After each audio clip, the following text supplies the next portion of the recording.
Hello student, मैं निखिल कुमार आप सभी का स्वागत करता हूं आपके अपने यूट्यूब चैनल सीजीपीएससी ई पाठशाला में। सीजीपीएससी ई पाठशाला में आज का हमारा टॉपिक है राष्ट्रीय एवं अंतर्राष्ट्रीय करंट अफेयर्स, जिसमें हम चर्चा करने वाले हैं 1 से 15 जुलाई 2024 तक के करंट अफेयर्स पर, यानी कि लास्ट 15 डेज, पिछले 15 दिन के करंट अफेयर पर हम डिस्कशन करेंगे। देखिए, सीजीपीएससी ई पाठशाला का छत्तीसगढ़ करंट अफेयर 2024 का बुक मार्केट में अवेलेबल हो चुका है। इस बुक को आप इन शहरों के बुक डिपो में जाकर के ले सकते हैं। यहाँ पे शहरों के नाम, बुक डिपो के नाम और उनके कॉन्टैक्ट नंबर दिए गए हैं। इन बुक डिपो में जाकर के आप हमारे छत्तीसगढ़ करंट अफेयर के बुक को परचेस कर सकते हैं। साथ ही साथ हमारे mobile app CG books cart में भी जाकर के इस छत्तीसगढ़ करंट अफेयर के बुक को ऑनलाइन ऑर्डर कर घरों में फ्री होम डिलीवरी सर्विस के माध्यम से ही मंगा सकते हैं।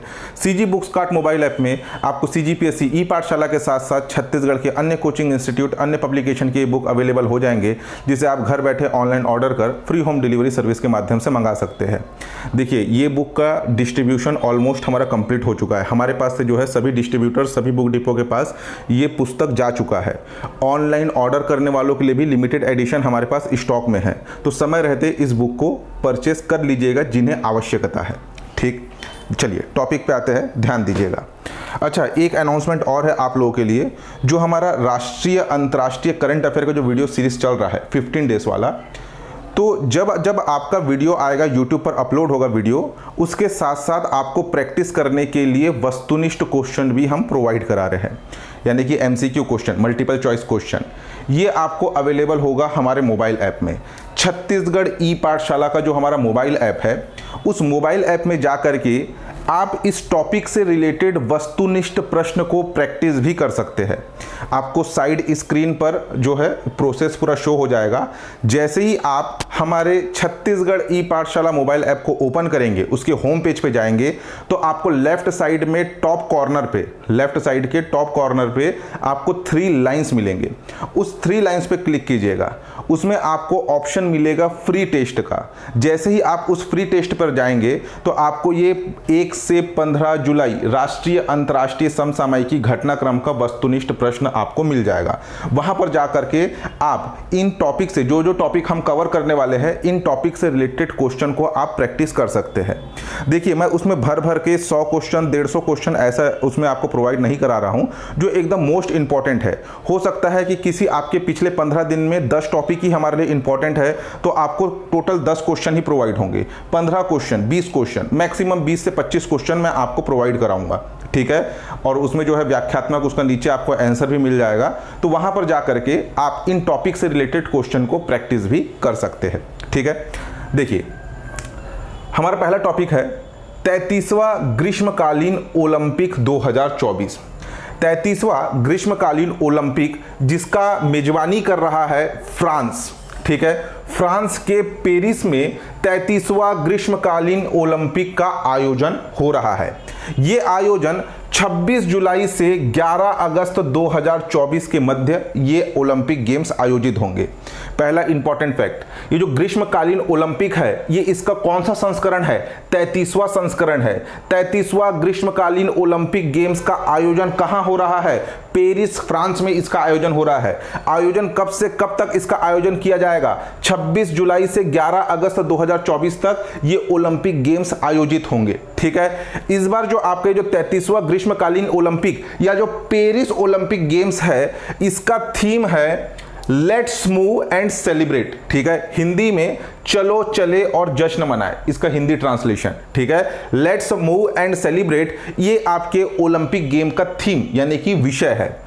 इस ओलंपिक गेम का शुभंकर है फ्रीजियन कैप। ठीक है, फ्रीजियन कैप, कैप का मतलब टोपी। यहां पर आपको 2 टोपी दर्शाई गई है रेड कलर में, जो कि फ्रांस का झंडा पकड़े हुए है। ठीक, तो ये जो आपका जो इसका शुभंकर है, शुभंकर फ्रीजियन कैप है, जो कि फ्रांसीसी गणतंत्र का प्रतीक है। ठीक, डायरेक्ट प्रश्न पूछा जाएगा कि पेरिस ओलंपिक गेम्स का शुभंकर बनाया गया है, तो किसे बनाया गया है? फ्रीजियन कैप को बनाया गया है, जो कि फ्रांसीसी गणतंत्र का प्रतीक है। इस बार के आपके ग्रीष्मकालीन ओलंपिक में, यानी कि पेरिस ओलंपिक में 4 नए खेल भी शामिल किए गए हैं। कौन कौन से? ब्रेकिंग, सर्फिंग, स्पोर्ट्स क्लाइंबिंग और आपके स्केट बोर्डिंग, ये 4 नए खेल शामिल किए गए हैं। हाल ही में अभी ये चर्चा में क्यों रहा? क्योंकि हमारे इंडिया से रिलेटेड कुछ नियुक्तियां की गई है इस ओलंपिक के लिए।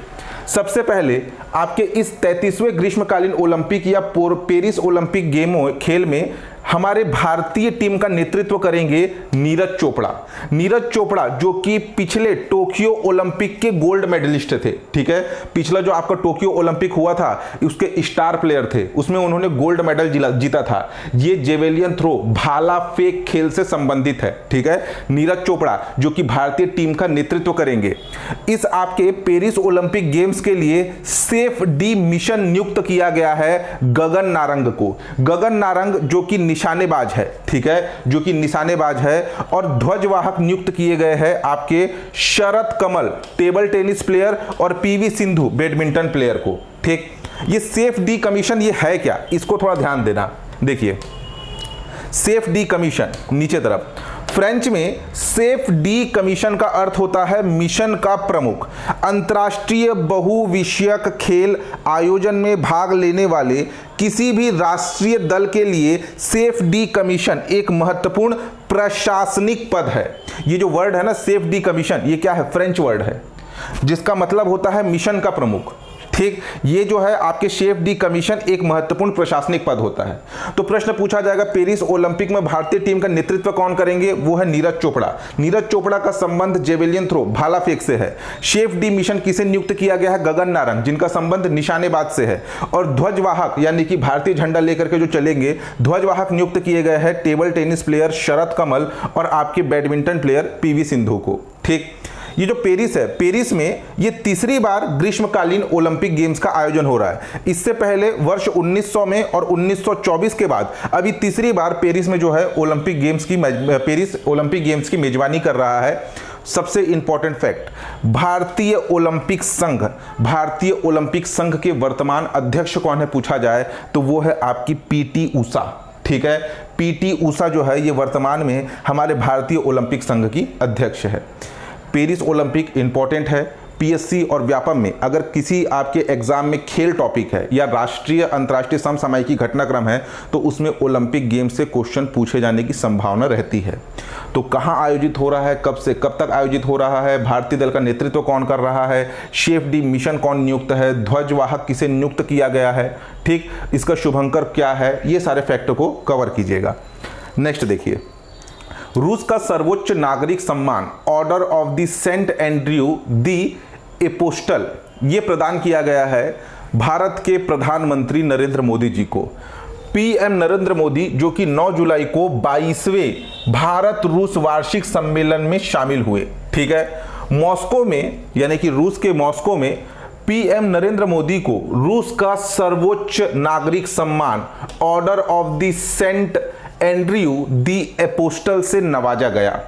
यह रूस का सर्वोच्च नागरिक सम्मान है जो बेहतर काम करने वाले नागरिक या फिर सेना से जुड़े हुए लोगों को दिया जाता है। जिस प्रकार से हमारा भारत का सर्वोच्च नागरिक सम्मान है भारत रत्न, उसी प्रकार से रूस देश का सर्वोच्च नागरिक सम्मान है Order of the Saint Andrew the Apostle, ठीक, जो कि रूस का सर्वोच्च नागरिक सम्मान है जो बेहतर काम करने वाले नागरिक या फिर सेना से जुड़े हुए लोगों को दिया जाता है।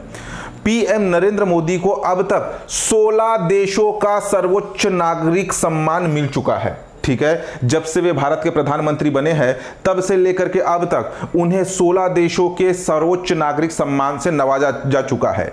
ये जो आपका रूस का सर्वोच्च नागरिक सम्मान है Order of the Saint Andrew the Apostle, वो कुछ इस प्रकार से दिखता है। देखिए उनके गले में पहनाया गया है, यहाँ कुछ इस प्रकार से ये दिखता है।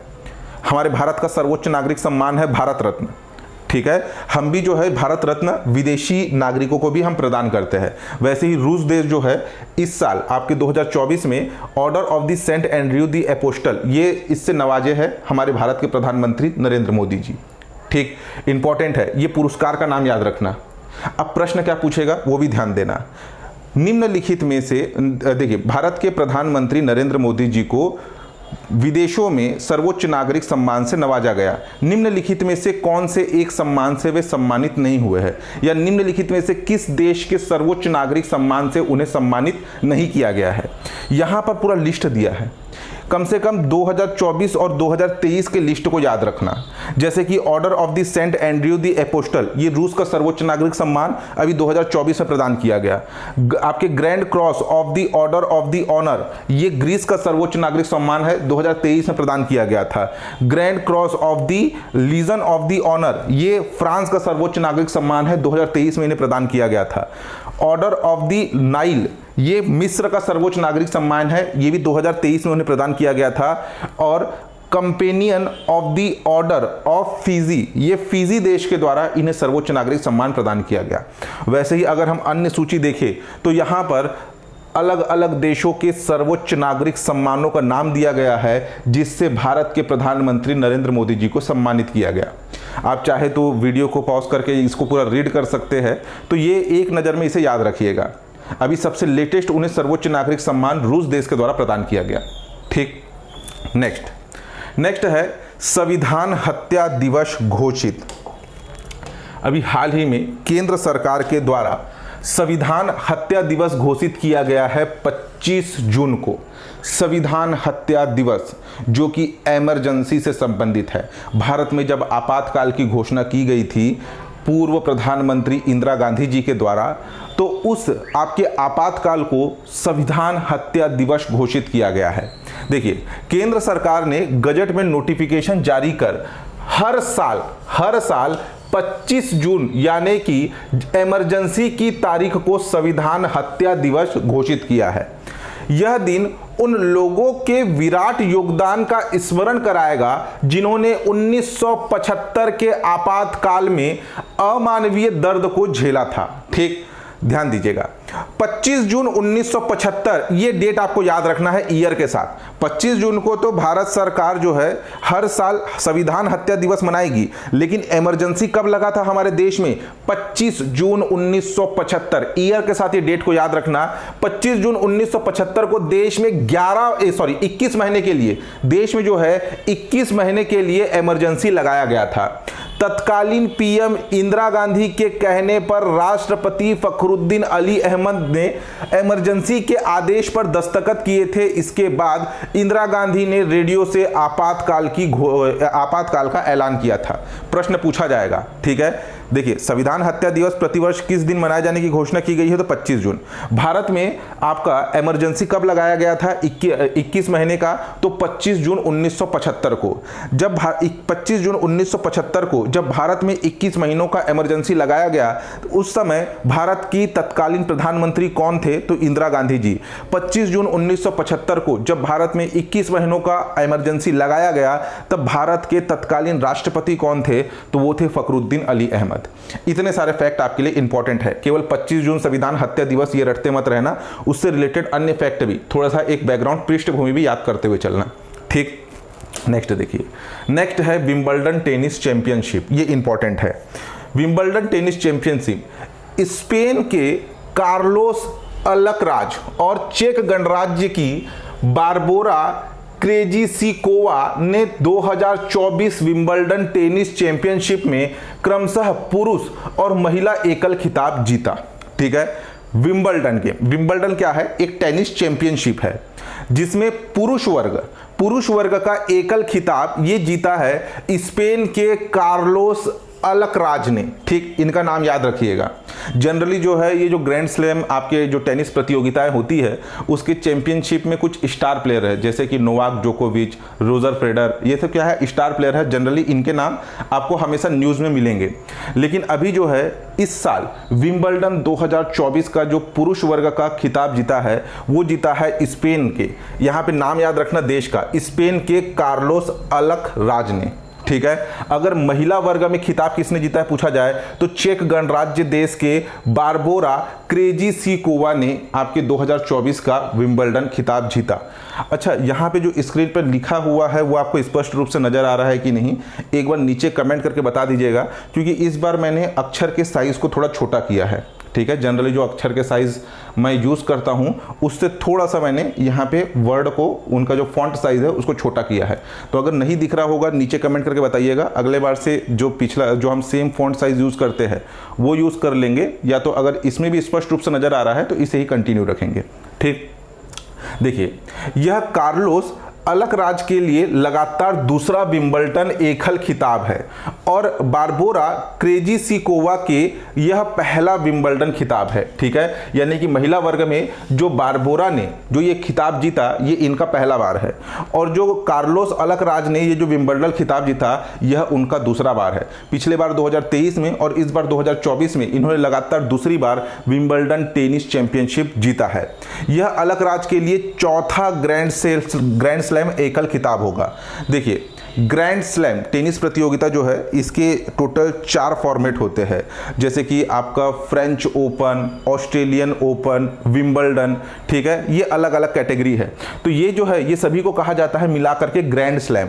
तो अलकराज के लिए यह चौथा ग्रैंड स्लैम आपका एकल खिताब होगा। उसने 2024 में फ्रेंच ओपन, 2022 में यूएस ओपन, 2023 और 24 में विंबलडन का खिताब जीता है। ठीक है, ये इनका चौथा ग्रैंड स्लैम है। ये जो आपके देखिए, ये जो आपका टेनिस प्रतियोगिता है, टेनिस चैंपियनशिप है, एक होता है फ्रेंच ओपन, एक होता है आपका यूएस ओपन, एक होता है ऑस्ट्रेलियन ओपन और एक होता है आपका विंबलडन। ठीक है, इन्हें ग्रैंड स्लैम भी कहा जाता है। तो इनका जो है ये चौथा ग्रैंड स्लैम एकल खिताब है, जिसमें 2024 में इन्होंने फ्रेंच ओपन जीता था, 2022 में यूएस ओपन जीता, 2023 और 24 में विंबलडन इन्होंने जीता। ठीक, देखिए, विंबलडन चैंपियनशिप के नाम से मशहूर ऑल इंग्लैंड चैंपियनशिप का 137वां संस्करण 1 से 14 जुलाई 2024 तक इंग्लैंड के विंबलडन में आयोजित हुआ। ये जो विंबलडन टेनिस चैंपियनशिप है, इसे ऑल इंग्लैंड चैंपियनशिप के नाम से भी जानते हैं। विंबलडन चैंपियनशिप को ऑल इंग्लैंड चैंपियनशिप के नाम से भी जानते हैं। या तो डायरेक्ट क्वेश्चन पूछेगा कि विंबलडन टेनिस चैंपियनशिप में पुरुष एकल का खिताब किसने जीता, तो आंसर होगा कार्लोस अलकराज ने। ठीक है, या फिर घुमा करके पूछेगा कि ऑल इंग्लैंड चैंपियनशिप 2024 में पुरुष एकल खिताब किसने जीता, तो उसका आंसर होगा कार्लोस अलकराज। ठीक, दोनों तरफ से घुमा के। विंबलडन का ही अन्य नाम क्या है? ऑल इंग्लैंड चैंपियनशिप, जिसका 137वां संस्करण आयोजित हुआ है। ठीक, ऑस्ट्रेलियन ओपन और फ्रेंच ओपन के बाद यह एक कैलेंडर वर्ष का तीसरा ग्रैंड स्लैम आयोजन था। विंबलडन एकमात्र ग्रैंड स्लैम है जो कि प्राकृतिक घास में खेला जाता है। नोवाक जोकोविच के नाम पे सबसे ज्यादा ग्रैंड स्लैम एकल खिताब जीतने का रिकॉर्ड है। इन्होंने अभी तक 24 ग्रैंड स्लैम एकल खिताब जीते हैं। ठीक, और ये जो आपके कार्लोस जो है, कार्लोस इन्हीं नोवाक जोकोविच को हरा करके उन्होंने विंबलडन टेनिस चैंपियनशिप जीता है। तो इतने सारे फैक्ट आपको याद रखने हैं। ये भी याद रखिएगा कि सर्वाधिक आपके ग्रैंड स्लैम एकल खिताब जीतने का रिकॉर्ड किनके नाम पे है? नोवाक जोकोविच के नाम पे है। ठीक, नेक्स्ट देखिए, 16वें वित्त आयोग ने सलाहकार परिषद का गठन किया। Finance commission constitutes advisory council. 16वें वित्त आयोग ने मंगलवार 6 जुलाई को 5 सदस्यों वाली सलाहकार परिषद का गठन किया। इस सलाहकार परिषद के संयोजक नियुक्त किया गया है डॉक्टर पूनम गुप्ता को। ठीक है, डायरेक्ट प्रश्न पूछा जाएगा कि 16वें वित्त आयोग के सलाहकार परिषद का संयोजक किन्हें नियुक्त किया गया? डॉक्टर पूनम गुप्ता। ये 16वां वित्त आयोग, देखिए 16वां वित्त आयोग का गठन जो है ये 31 दिसंबर 2023 को किया गया। संविधान के अनुसार वित्त आयोग हर 5 साल के लिए नियुक्त किया जाता है। अभी जो 16वां वित्त आयोग चल रहा है, इसका गठन 31 दिसंबर 2023 को हुआ। इस वित्त आयोग के 16वें वित्त आयोग के वर्तमान अध्यक्ष कौन है? अरविंद पनगड़िया। ठीक है, इनका नाम याद रखिएगा। अभी इसी जुलाई के महीने में ये 16वें वित्त आयोग के अध्यक्ष अरविंद पनगड़िया हमारे छत्तीसगढ़ में भी आए थे। ठीक है, तो 16वें वित्त आयोग के वर्तमान अध्यक्ष कौन है? आपके अरविंद पनगड़िया जी। संरचना, ये जो आपका 16वां वित्त आयोग है, 16वें वित्त आयोग एक अध्यक्ष और 4 अन्य सदस्य होते हैं। टोटल 5 की संरचना है, जिसमें एक अध्यक्ष और 4 अन्य सदस्य होंगे। भूमिका, इस परिषद की भूमिका, कार्य और उद्देश्य राज्यकोषीय हस्तांतरण से संबंधित मामलों पर सबसे अच्छे राष्ट्रीय और अंतर्राष्ट्रीय उपायों की तलाश करना है। विशेष आयोग भारत के राष्ट्रपति को यह सिफारिश करता है कि संघ और राज्यों के बीच टैक्सेस की शुद्ध प्राप्तियों को कैसे वितरित करे, और यह आयोग अपनी रिपोर्ट राष्ट्रपति को सौंपता है, जिसे राष्ट्रपति संसद के दोनों सदनों के समक्ष रखता है। ये वित्त आयोग और उसके भूमिका एवं कार्य है, इसे भी याद रखना। जिसमें ये इंपॉर्टेंट है कि 16वें वित्त आयोग का वर्तमान अध्यक्ष कौन है, अरविंद पनगड़िया, और 16वें वित्त आयोग का गठन कब हुआ, 31 दिसंबर 2023 को। ठीक, नेक्स्ट, फ्रांस ने देश का सर्वोच्च नागरिक पुरस्कार प्रदान किया है HCL टेक्नोलॉजीज की रोशनी नारद मल्होत्रा को। ये देखिए HCL टेक्नोलॉजी, आप में से बहुत से लोग इससे परिचित होंगे। HCL कंपनी, HCL टेक्नोलॉजीज की अध्यक्ष है वर्तमान में रोशनी नारद मल्होत्रा, को फ्रांस देश का सर्वोच्च नागरिक सम्मान Chevalier de la Legion d'honneur यानी कि Knight of the Legion of Honour से सम्मानित किया गया। यह पुरस्कार व्यापार जगत में उनके योगदान के लिए प्रदान किया गया है। तो इनका नाम भी याद रखिएगा, रोशनी नारद मल्होत्रा, जिसे फ्रांस देश के सर्वोच्च नागरिक सम्मान से सम्मानित किया गया, और यह HCL टेक्नोलॉजीज की वर्तमान अध्यक्ष है। नेक्स्ट, एग्रीकल्चर 2 योजना, AGR2 योजना। देखिए, इस एग्रीकल्चर 2 योजना की शुरुआत 6 जुलाई 2024 को गुजरात राज्य के गांधीनगर में हुआ। गुजरात राज्य के गांधीनगर में 102 अंतर्राष्ट्रीय सहकारिता दिवस के मौके पर इस योजना की शुरुआत की गई। 102वें नंबर का अंतर्राष्ट्रीय सहकारिता दिवस मनाया गया 6 जुलाई 2024 को गुजरात के गांधीनगर में। इस एग्रीकल्चर 2 योजना की शुरुआत हुई। ये एग्रीकल्चर 2 योजना है क्या? ये नैनो उर्वरकों के सब्सिडी से संबंधित है। देखिए, इस योजना का शुभारंभ केंद्रीय गृह और सहकारिता मंत्री अमित शाह के द्वारा इस योजना की शुरुआत की गई। इसका उद्देश्य वित्तीय वर्ष 2024-25 के लिए सरकार की यह AGR2 या एग्रीकल्चर 2 योजना के तहत किसानों द्वारा नैनो उर्वरकों की खरीद पर 50% सहायता प्रदान की जाएगी। नैनो उर्वरकों को बढ़ावा देने के लिए सरकार ने 100 दिवसीय कार्य योजना की शुरुआत की है। यानी कि नैनो उर्वरकों के उपयोग को बढ़ावा दिया जा रहा है, और जो किसान इसे खरीदेंगे उन्हें 50% तक का सहायता यानी कि सब्सिडी इसमें प्रदान किया जाएगा। अमित शाह जी ने नेशनल कॉर्पोरेशन ऑर्गेनिक्स लिमिटेड के भारत ऑर्गेनिक गेहूं आटा का भी इस आपके समारोह में उद्घाटन किया। इसे याद रख लेना। ये एग्रीकल्चर 2 ये किससे संबंधित है? नैनो उर्वरक सब्सिडी से। इस योजना की शुरुआत कब हुई? 6 जुलाई 2024 को हुई। और ये जो आपकी इसका शुभारंभ किनके द्वारा किया गया? गृह एवं सहकारिता मंत्री अमित शाह जी के द्वारा। नेक्स्ट, बिम्स्टेक विदेश मंत्रियों की बैठक। 11 जुलाई 2024 को नई दिल्ली में बिम्स्टेक विदेश मंत्रियों की बैठक का आयोजन हुआ। इस बैठक में इसके जो सदस्य राष्ट्र है श्रीलंका, बांग्लादेश, म्यांमार, थाईलैंड, नेपाल, भूटान और हमारा भारत देश के विदेश मंत्री शामिल हुए। मुद्दा इस बैठक में सुरक्षा, दूरसंचार, व्यापार और आपसी सहयोग पर बातचीत हुई। बिम्स्टेक का पूरा नाम क्या है? देखिए, इसका पूरा नाम है बे ऑफ बंगाल यानी कि बंगाल की खाड़ी, Bay of Bengal initiative for multi sectoral technical and economic Cooperation. ये बिम्स्टेक का फुल फॉर्म है। कभी भी एग्जाम में पूछ सकता है कि बिम्स्टेक का पूर्ण नाम क्या है? Bay of Bengal initiative for multi sectoral technical and economic cooperation. यह बंगाल की खाड़ी से सटे हुए देशों का एक क्षेत्रीय संगठन है। इसमें 7 देश शामिल है। श्रीलंका 1, बांग्लादेश 2, म्यांमार 3, थाईलैंड 4, नेपाल 5, भूटान 6 और भारत 7। ठीक है, ये भी प्रश्न पूछ सकता है कि निम्नलिखित में से कौन सा एक देश बिम्स्टेक का सदस्य देश नहीं है?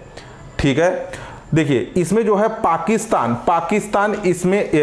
को इसमें अलग रखा गया है। पाकिस्तान वैसे भी बे ऑफ बंगाल के अंतर्गत नहीं आता है, तो पाकिस्तान इसमें शामिल नहीं है, इसे याद रखना।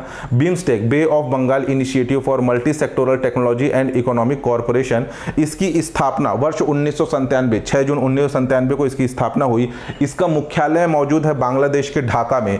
बिम्स्टेक देशों की आबादी लगभग 180 करोड़ के आसपास है, जीडीपी 3 लाख करोड़ रुपए के आसपास है। इसका मुख्यालय कहाँ है पूछा जाएगा, तो बांग्लादेश के ढाका में इसका मुख्यालय है, इसे याद रखना, ठीक है। बिम्स्टेक विदेश मंत्रियों की बैठक कहाँ आयोजित हुई, भारत के नई दिल्ली में 11 जुलाई 2024 को। नेक्स्ट, कोलंबो सुरक्षा कॉन्क्लेव। कोलंबो सुरक्षा कॉन्क्लेव का 5वां पूर्ण सदस्य देश बांग्लादेश बना, ठीक है। बांग्लादेश को कोलंबो सुरक्षा कॉन्क्लेव को 5वां पूर्ण सदस्य का दर्जा मिला है। ये क्या है, कोलंबो सुरक्षा सम्मेलन या कॉन्क्लेव एक क्षेत्रीय सुरक्षा समूह है। इसे 2011 में एक त्रिपक्षीय हिंद महासागर समुद्री सुरक्षा समूह के रूप में गठित किया गया था, ठीक है, जिसके सदस्य भारत, श्रीलंका और मालदीव थे। 2021 में चौथे सदस्य के रूप में मॉरिशस को शामिल किया गया और अभी 2024 में आपके 5वां सदस्य इसका बना है बांग्लादेश, ठीक है। 5वां सदस्य इसका कौन बना है, बांग्लादेश। तो वर्तमान में कोलंबो सुरक्षा कॉन्क्लेव में सदस्य देशों की संख्या है आपकी 5 और एक आपका प्रेक्षक या पर्यवेक्षक देश है सेशेल्स, जिसे जो है पर्यवेक्षक देश आपका बनाया गया है। तो इसे याद रखना, ये जो आपका कोलंबिक सुरक्षा कॉन्क्लेव जो है ना, ये त्रिपक्षीय हिंद महासागर समुद्री सुरक्षा समूह के रूप में इसे गठित किया गया। शुरू में इसमें भारत, श्रीलंका और मालदीव शामिल थे। 2021 में मॉरिशस को शामिल किया गया। 2024 में इसमें जो है आपका शामिल किया गया बांग्लादेश को, ठीक।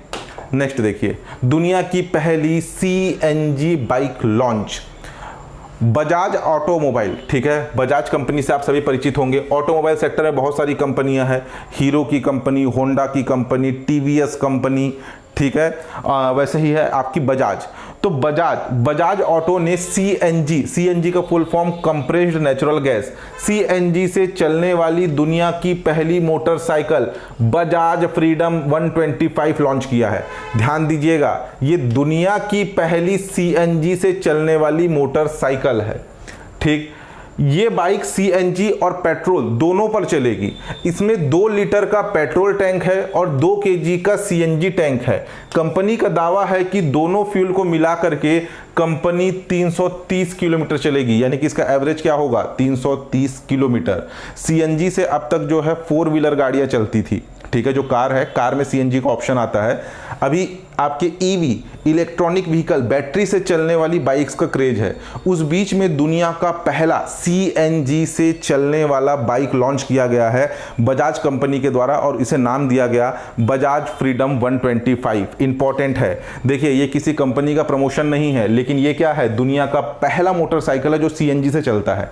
सीएनजी और एलपीजी में अंतर होता है। सीएनजी में मीथेन गैस का उपयोग होता है और एलपीजी में यूज होता है आपका प्रोपेन गैस, ठीक है। CNG compressed natural gas, important है, इसे याद रखना। नेक्स्ट, 1 जुलाई को लागू हुए 3 नए क्रिमिनल कानून।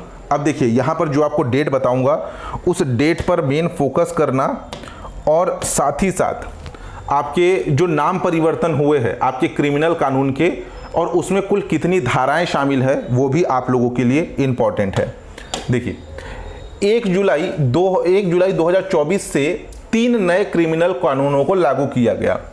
अब ये जो 3 नए क्रिमिनल कानून है इन्हें 21 दिसंबर 2023, इस डेट को याद रखना है ना, 21 दिसंबर 2023 को भारत की संसद ने मौजूदा क्रिमिनल कानूनों को बदलने के लिए 3 नए आधिकारिक कानून पारित किए, ठीक है। यानी कि संसद में ये जो नए क्रिमिनल कानून है यह कब पारित हुआ पूछा जाए तो 21 दिसंबर 2023 को, जिसे 2 दिन बाद 25 दिसंबर 2023 को राष्ट्रपति द्रौपदी मुर्मू ने मंजूरी दी। अब इन कानूनों को 1 जुलाई 2023 से पूरे देश में लागू कर दिया गया है। पहला इंपॉर्टेंट क्वेश्चन कि जो 3 नए क्रिमिनल कानून है इसे संसद ने कब पारित किया, 21 दिसंबर 2023 को। राष्ट्रपति ने किस तिथि को मंजूरी प्रदान की, 2 दिन बाद आपके 25 दिसंबर 2023 को। और ये 3 नए क्रिमिनल कानून अखिल भारत स्तर पर कब लागू हुए? 1 जुलाई 2024 से। ठीक है, अब ये है क्या? देखिए, ये जो आपके क्रिमिनल कानून है ना, ये अंग्रेजों के टाइम पीरियड से लागू किए गए थे, जिसमें से बहुत से आपकी धाराएं ये इररिलेवेंट थी, यानी कि उसका कोई मतलब नहीं था, उसमें बदलाव किए जाने की आवश्यकता थी और कुछ कानूनों को सख्त बनाए जाने की आवश्यकता थी। जैसे कि एक है आपका Indian penal code. Indian penal code, जिसे आप आईपीसी के नाम से भी जानते हैं, Indian penal code, IPC. Indian penal code जो कि वर्ष 1860 में लाया गया था। 1860 में बने इंडियन पिनल कोड का नाम परिवर्तित करके भारतीय न्याय संहिता 2023 रख दिया गया है। तो ध्यान दीजिएगा, आईपीसी इंडियन पिनल कोड का नया नाम क्या है? भारतीय न्याय संहिता। वैसे ही 1898 में बने सीआरपीसी की जगह अब भारतीय नागरिक सुरक्षा संहिता लाया गया है। ठीक है, सीआरपीसी कानून के स्थान पर अब भारतीय नागरिक सुरक्षा संहिता 2023 आया है। वैसे ही 1872 में बने इंडियन एविडेंस कोड के स्थान पर भारतीय साक्ष्य संहिता 2023 लाया गया। तो ये ईयर को भी थोड़ा याद रख लेना, आईपीसी 1860, सीआरपीसी 1898 और आपके इंडियन एविडेंस कोड 1872। और ये सभी के सभी को नया कानून बना के लागू किया गया 1 जुलाई 2024 को। भारतीय न्याय संहिता 2023, भारतीय नागरिक सुरक्षा संहिता 2023, भारतीय साक्ष्य संहिता 2023। ठीक है, ये 2023 है जिन्हें लागू किया गया कब? 1 जुलाई 2024 को अखिल भारतीय स्तर पर। अब इसमें जो जो बदलाव हुए हैं उसे ध्यान देना। 1860 में बने इंडियन पिनल कोड आईपीसी की जगह अब भारतीय न्याय संहिता 2023 लागू किया गया है। बीएनएस भारतीय न्याय संहिता कानून में आईपीसी के 22 प्रावधानों को निरस्त कर दिया गया, कैंसिल कर दिया गया। 175 में बदलाव किया गया है और इसके साथ ही कानून में 8 नई धाराएं जोड़ी गई है। भारतीय न्याय संहिता में कुल 356 धाराएं हैं, ये याद रखना। ठीक है, बीएनएस भारतीय न्याय संहिता में वर्तमान में कुल कितनी धाराएं हैं पूछा जाए तो वर्तमान में इसमें कुल आपके 356 धाराएं हैं। ठीक है, अब जैसे कि आपके आईपीसी की कुछ धाराएं जो कि चेंज किया गया है आपके बीएनएस में। जैसे मर्डर केस, पहले जो मर्डर केस था उसके लिए लगता था आईपीसी की धारा 302, अब लगेगा बीएनएस की धारा 101। जो आपकी धोखाधड़ी का केस है, हम जनरली बोलचाल की भाषा में बोलते हैं 420। ठीक है, 420 का हम केस कर देंगे, धोखाधड़ी का केस। तो 420 के स्थान पर अब कहा जाएगा बीएनएस की धारा 318। कुछ इंपॉर्टेंट धाराएं हैं जिसे बता रहा हूं। रेप केस, ठीक है, बलात्कार, जिसमें पहले 375 आईपीसी की धारा 375 लागू थी, अब हो गया है आपके बीएनएस की धारा 63। गैंग रेप यानी कि सामूहिक बलात्कार, जिसमें आपकी धारा 376 डी पहले आपका लगता था आईपीसी का, अब लगेगा 70 बीएनएस की धारा 70। गैर कानूनी सभा 141 से 144 की आईपीसी की धारा लगती थी, अब 187 से 189 लगेगा। दंगे में 146 की धारा लगती थी, अब 191 की धारा लगेगी बीएनएस की। दहेज हत्या में पहले 304 बी की धारा लगती थी आईपीसी की, अब लगेगी बीएनएस की 80 की धारा। हत्या के प्रयास में 307 की धारा लगती थी, अब बीएनएस की लगेगी 109 की धारा। मानहानि के केस में पहले 499 की आईपीसी धारा लगाया जाता था, अब लगाया जाएगा 356 की बीएनएस धारा। किडनैपिंग में 359 की धारा लगाई जाती थी आईपीसी की, अब लगेगी 137 की बीएनएस धारा। हमला करने पर किसी व्यक्ति के द्वारा अगर हमला किया जाता है तो पहले आईपीसी की धारा 351 का प्रावधान था, अब बीएनएस की धारा 130 इसमें लागू होगी। पीछा करने पर 354 डी, अब बीएनएस की धारा आपकी 78 है। इसमें मर्डर, धोखाधड़ी, रेप, गैंग रेप, ठीक है, कम से कम इतने के तो याद रखिएगा। 420 का जो केस हम जनरली बोलचाल की भाषा में बोलते थे, अब बोलना 318 की केस। ठीक है, ये कुछ परिवर्तन हुए हैं। वैसे ही 1998 में जो सीआरपीसी जो कानून था उसका नाम परिवर्तित करके अब भारतीय नागरिक सुरक्षा संहिता 2023 कर दिया गया है। इस सीआरपीसी में 9 प्रावधानों को निरस्त किया गया, 160 प्रावधानों में बदलाव किए गए और 9 नए प्रावधान नए प्रावधान इसमें ऐड किए गए हैं। भारतीय नागरिक सुरक्षा संहिता में कुल कितने धाराएं हैं पूछा जाएगा तो टोटल 553 33 इसमें धाराएं हैं। वैसे ही जो इंडियन एविडेंस कोड 1872 में था उसका नाम परिवर्तित करके भारतीय साक्ष्य संहिता 2023 कर दिया गया। इसमें जो है आपके इंडियन एविडेंस कोड में 5 प्रावधानों को निरस्त किया गया, 23 प्रावधानों में बदलाव किए गए और एक प्रावधान शामिल किया गया। तो वर्तमान में इस भारतीय साक्ष्य संहिता 2023 में धाराओं की संख्या कितनी है? 170। याद रखना ना, भारतीय साक्ष्य संहिता में धाराओं की संख्या 170, भारतीय नागरिक सुरक्षा संहिता में धाराओं की संख्या 553 और आपका एक है भारतीय न्याय संहिता में धाराओं की संख्या 356। धाराओं की संख्या को तो कम से कम याद रखिएगा। नेक्स्ट, नीति आयोग संपूर्णता अभियान। अब ये क्या है? नीति आयोग संपूर्णता अभियान जो कि 4 जुलाई से 30 सितंबर 2024 तक यह चलाया जाएगा। 4 जुलाई से 30 सितंबर 2024 तक इस अभियान का उद्देश्य आकांक्षी जिला कार्यक्रम और आकांक्षी ब्लॉक कार्यक्रम के तहत 122 आकांक्षी जिलों 500 आकांक्षी ब्लॉक में चिन्हांकित 6 संकेतकों में से प्रत्येक में पूर्णता हासिल करना है। पहला चीज तो ये नीति आयोग के संपूर्णता अभियान का संबंध किससे है? इसका संबंध आकांक्षी जिला कार्यक्रम, इसके नाम से आप सभी परिचित होंगे, और दूसरा है आकांक्षी ब्लॉक कार्यक्रम। ठीक है, हमारे छत्तीसगढ़ में भी बहुत से जिले इस आकांक्षी जिलों की सूची में शामिल है। तो आकांक्षी जिला कार्यक्रम के अंतर्गत टोटल 112 आकांक्षी जिले आते हैं पूरे भारत भर में से, और आकांक्षी ब्लॉक कार्यक्रम के अंतर्गत पूरे भारत भर में से 500 ब्लॉकों का चिन्हांकन किया गया है। इसमें 6 चिन्हित संकेत, आगे आपको बताऊंगा कौन से संकेतक है। 6 चिन्हित संकेतकों में से प्रत्येक में परिपूर्णता हासिल करना है इस समय अवधि के अंतर्गत 4 जुलाई से 30 सितंबर 2024 के मध्य। तो ये संपूर्णता अभियान नीति आयोग को किससे संबंधित है? आकांक्षी जिला और आकांक्षी ब्लॉक कार्यक्रम से। आकांक्षी जिला कार्यक्रम जिसे जनवरी 2018 में भारत के प्रधानमंत्री नरेंद्र मोदी जी के द्वारा इसे लॉन्च किया गया। इसमें पूरे देश के 112 जिलों का चयन किया गया। इसमें पांच विषय वस्तुओं पर यह आकांक्षी जिला कार्यक्रम केंद्रित है। स्वास्थ्य एवं पोषण, शिक्षा, कृषि एवं जल संसाधन, वित्तीय समावेशन और कौशल तथा अवसंरचना, इन 5 आपकी विषय वस्तु पर केंद्रित है आकांक्षी जिला कार्यक्रम। विकास के 81 संकेतकों पर प्रगति मापी गई है इस आपके आकांक्षी जिला कार्यक्रम में। आकांक्षी ब्लॉक कार्यक्रम की अगर हम बात करें तो ये 2018 में आपका लागू हुआ था आकांक्षी जिला कार्यक्रम। आकांक्षी ब्लॉक कार्यक्रम जनवरी 2023 में भारत के प्रधानमंत्री नरेंद्र मोदी जी के द्वारा ये आपका आकांक्षी ब्लॉक कार्यक्रम आपका लागू किया गया। पूरे भारत भर के 329 जिलों में 500 ब्लॉकों का चयन किया गया। ये भी 5 विषय वस्तुओं पर केंद्रित है। स्वास्थ्य एवं पोषण, शिक्षा, कृषि एवं संबद्ध सेवाएं। ठीक है, जैसे यहाँ कृषि एवं जल संसाधन है, इसमें कृषि एवं संबद्ध सेवाएं हैं। अवसंरचना, दोनों में अवसंरचना है, और इसमें है सामाजिक विकास। ठीक है, सामाजिक विकास। प्रगति को विकास के 40 संकेतकों पर इसमें मापा जाता है। ठीक है, आकांक्षी ब्लॉक कार्यक्रम। इस बार छत्तीसगढ़ आर्थिक सर्वेक्षण के अध्याय 2 जनगणना या जनसंख्या वाले टॉपिक में आकांक्षी ब्लॉक के आंकड़े दिए गए हैं, उसे वहां से पढ़िएगा।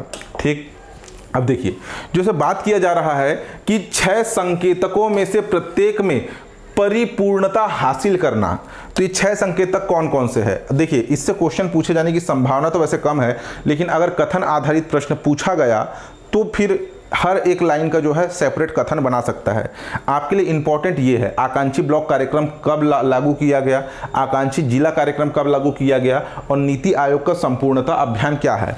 और ये जो 6 संकेतक की बात हो रही है जिसमें परिपूर्णता हासिल करना है, उसे एक एक बार रीड कर देते हैं। संपूर्णता अभियान के सभी आकांक्षी ब्लॉक में निम्नलिखित 6 चिन्हांकित KPI पर ध्यान केंद्रित किया जाएगा। पहली त्रैमासिक अवधि के दौरान प्रसव पूर्ण देखभाल के लिए पंजीकृत गर्भवती महिलाओं का प्रतिशत ब्लॉक के लक्षित जनसंख्या के मुकाबले, मधुमेह जांच करने वाले व्यक्तियों का प्रतिशत ब्लॉक में लक्षित जनसंख्या के मुकाबले, उच्च रक्तचाप यानी कि ब्लड प्रेशर के लिए जांच किए गए व्यक्तियों का प्रतिशत, ICDS कार्यक्रम के अंतर्गत नियमित रूप से पूरक पोषण लेने वाले गर्भवती महिलाओं का प्रतिशत, मृदा नमूना संग्रहण लक्ष्य के मुकाबले सृजित मृदा स्वास्थ्य कार्डों का प्रतिशत, और ब्लॉक में कुल स्वयं सहायता समूहों के मुकाबले रिवॉल्विंग फंड प्राप्त करने वाली स्व सहायता समूहों का प्रतिशत, ये जो है आपके 6 चिन्हांकित आपके संकेतक है। वैसे ही संपूर्णता अभियान के अंतर्गत आकांक्षी जिलों में 6 चिन्हांकित केपीआई कौन कौन से है वो ध्यान दीजिएगा। सेम है, पहली आपकी त्रैमासिक अवधि के दौरान प्रसवपूर्ण देखभाल के लिए पंजीकृत गर्भवती महिलाओं का प्रतिशत। दूसरा, ICDS कार्यक्रम के अंतर्गत नियमित रूप से पूरक पोषण लेने वाली गर्भवती महिलाओं का प्रतिशत। तीसरा, पूर्णतः प्रतिरक्षित बच्चों का प्रतिशत 9 से 11 माह, BCG, DPT3, OPV3 और खसरा 1, ये सब टीकाकरण है बच्चों का।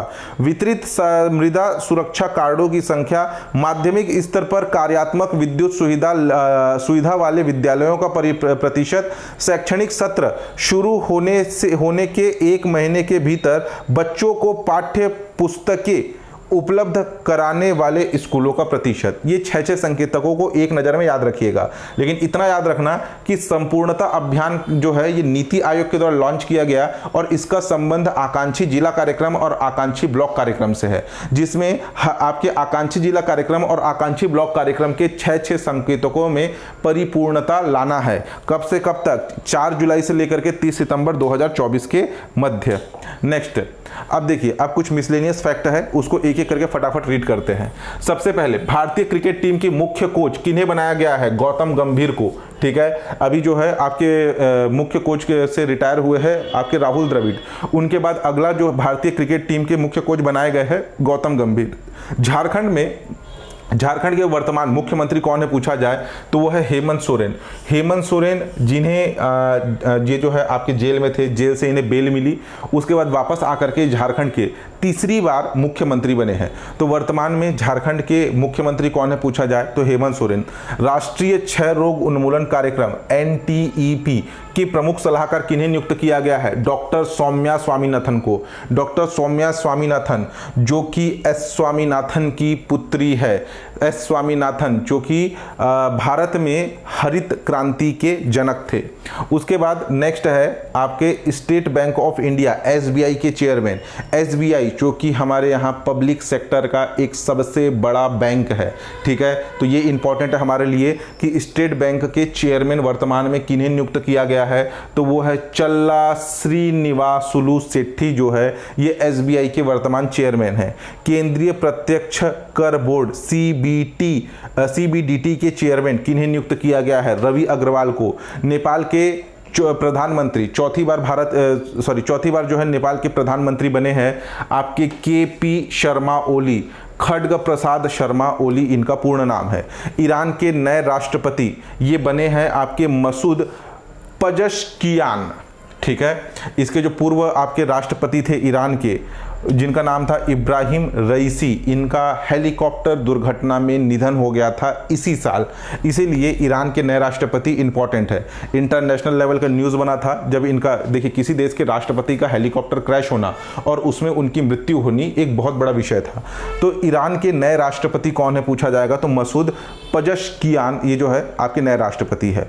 16वां नोमैडिक एलिफेंट संयुक्त सैन्य अभ्यास ये भारत और मंगोलिया के मध्य मेघालय के उमरोई में इसका आयोजन हुआ। ठीक है, प्रश्न ये पूछा जाएगा कि 16वां नोमैडिक एलिफेंट ये संयुक्त युद्धाभ्यास किन देशों के मध्य हुआ तो भारत और मंगोलिया के मध्य हुआ। कहाँ हुआ? मेघालय के उमरोई में। 13वें अभ्यास मैत्री संयुक्त सैन्य अभ्यास अभ्यास मैत्री संयुक्त सैन्य अभ्यास का 13वां संस्करण किन देशों के मध्य हुआ? भारत और थाईलैंड के मध्य अभ्यास मैत्री संयुक्त सैन्य अभ्यास आयोजित हुआ थाईलैंड के टाक प्रांत में। पिच ब्लैक 2024 संयुक्त सैन्य अभ्यास जो कि आपका 20 देश, इसमें 20 देश शामिल हुए हैं। यह रॉयल ऑस्ट्रेलियन एयरफोर्स के बेस डार्विन में इसका आयोजन हुआ है। ये पिछले 43 साल के इतिहास में सबसे बड़ा सैन्य अभ्यास है जिसमें भारतीय वायुसेना भी जाकर के शामिल हुई है। तो याद रखना कि पिच ब्लैक 2024 संयुक्त सैन्य अभ्यास जिसमें 20 देश के आपकी वायुसेना शामिल हुए, इसका आयोजन रॉयल ऑस्ट्रेलियन एयरफोर्स के बेस डार्विन में हुआ है। International Chess Federation FIDE World Championship match की मेजबानी किसे सौंपी गई है? तो सिंगापुर। इसे आप चेस यानी कि शतरंज का वर्ल्ड कप बोल सकते हैं। इसकी मेजबानी सौंपी गई है आपके सिंगापुर को। पहला विश्व ऑडियो विजुअल और मनोरंजन शिखर सम्मेलन की मेजबानी कौन कर रहा है? इसकी मेजबानी कर रहा है गोवा। गोवा राज्य में 20 से 24 नवंबर 2024 के मध्य जो है पहला विश्व ऑडियो विजुअल मनोरंजन शिखर सम्मेलन आयोजित होगा। ठीक है, इंपॉर्टेंट है, इसे याद रखना। नेक्स्ट देखिए, one liner fact. Los Angeles में Indian film festival Girls Will Be Girls को ग्रैंड जूरी अवार्ड मिला है। भारत और दक्षिण अफ्रीका महिला क्रिकेट टीम के बीच टेस्ट सीरीज में भारत की स्मृति मंधाना और शेफाली वर्मा ने महिला टेस्ट क्रिकेट के इतिहास में बतौर ओपनर सबसे बड़ी साझेदारी 292 रन की साझेदारी कर रिकॉर्ड बनाया। इस साझेदारी में स्मृति मंधाना ने 149 रन बनाए। शेफाली वर्मा महिला टेस्ट क्रिकेट में दोहरा शतक लगाने वाली दूसरी भारतीय बल्लेबाज है। पहली भारतीय बल्लेबाज है मिताली राज, ठीक है, उसके बाद दूसरी है आपकी कौन? शेफाली वर्मा। तो ये जो है ध्यान दीजिएगा, महिला क्रिकेट टीम टेस्ट सीरीज में सबसे ओपनर में सबसे बड़ी साझेदारी करने का जो इतिहास बनाया है भारतीय महिला क्रिकेट टीम की स्मृति मंधाना और शेफाली वर्मा ने। ICC T20 ऑलराउंडर की लिस्ट में हार्दिक पांड्या फर्स्ट रैंक पाने वाले पहले भारतीय बने हैं। ठीक है, हार्दिक पांड्या जो कि ऑलराउंडर प्लेयर है, ठीक, इन्हें ICC T20 ऑलराउंडर की लिस्ट में हार्दिक पांड्या को फर्स्ट रैंक मिला है और यह रैंक हासिल करने वाले यह पहले भारतीय खिलाड़ी है।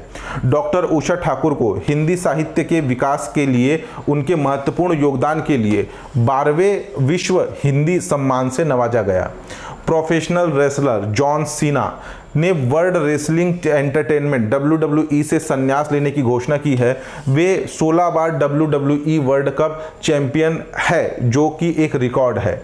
अब देखिए, इससे क्वेश्चन आएगा या नहीं आएगा इस स्तर का तो अनुमान नहीं लगा सकते, लेकिन हाँ, जब आपके PSC में ऑलरेडी बियर बाइसेप यूट्यूब चैनल किसका है ना, आपके रणवीर इलाहाबादिया का, ये जब क्वेश्चन आ सकता है तो फिर क्वेश्चन अनएक्सपेक्टेड है। तो क्या इंपॉर्टेंट है क्या छोड़े, अब आप अंदाजा नहीं लगा सकते। जब किसी एक पर्टिकुलर यूट्यूब चैनल का होस्ट उससे जब क्वेश्चन जब पूछ सकता है, तो जॉन सीना तो एक आपके इंटरनेशनल जो है इनका एक पहचान है, तो इनका भी नाम याद रखिएगा। जॉन सीना का संबंध किससे है? ये एक प्रोफेशनल रेसलर है। स्विट्जरलैंड में होने वाले लोकार्नो अवार्ड जीतने वाले पहले भारतीय बने शाहरुख खान। शाहरुख खान को पार्डो अला कैरियर अस्कोना लोकार्नो टूरिज्म यानी कि करियर अचीवमेंट अवार्ड से नवाजा जाएगा और यह अवार्ड पाने वाले पहले भारतीय है शाहरुख खान। भारतीय रेसर अविनाश साबले ने पेरिस डायमंड लीग में 8 मिनट 9 सेकंड 91 मिलीसेकंड के समय में 3000 मीटर स्टीपल चेज रेस पूरी करने का नया नेशनल रिकॉर्ड बनाया है। अविनाश साबले जो है ये भारतीय रेसर है यानी कि धावक, इनका नाम याद रख लेना, ठीक है। पेरिस डायमंड लीग से इनका संबंध है, जिन्होंने एक नेशनल रिकॉर्ड बनाया है। संयुक्त राष्ट्र UN ने वर्ल्ड पॉपुलेशन प्रोस्पेक्ट 2024 रिपोर्ट जारी किया। इस रिपोर्ट के मुताबिक भारत की जनसंख्या 2060 के दशक की शुरुआत में लगभग 1.7 अरब तक पहुंचने का अनुमान है। उत्तराखंड में देश का पहला रोडोडेड्रॉन यानी कि बुरांश रोडोडेड्रॉन उद्यान इसकी स्थापना की गई है। ये जो रोडोडेड्रॉन है ना, ये उत्तराखंड का राजकीय वृक्ष, नेपाल देश का राष्ट्रीय वृक्ष और नागालैंड का राष्ट्रीय पुष्प है, इसलिए इंपॉर्टेंट है ना। उत्तराखंड में देश का पहला रोडोडेड्रॉन यानी कि बुरांश उद्यान की स्थापना की गई है। 8 देशों का महिला T20 एशिया कप 2024 19 जुलाई 2024 को RDICS दाम्बुला श्रीलंका में शुरू होगा।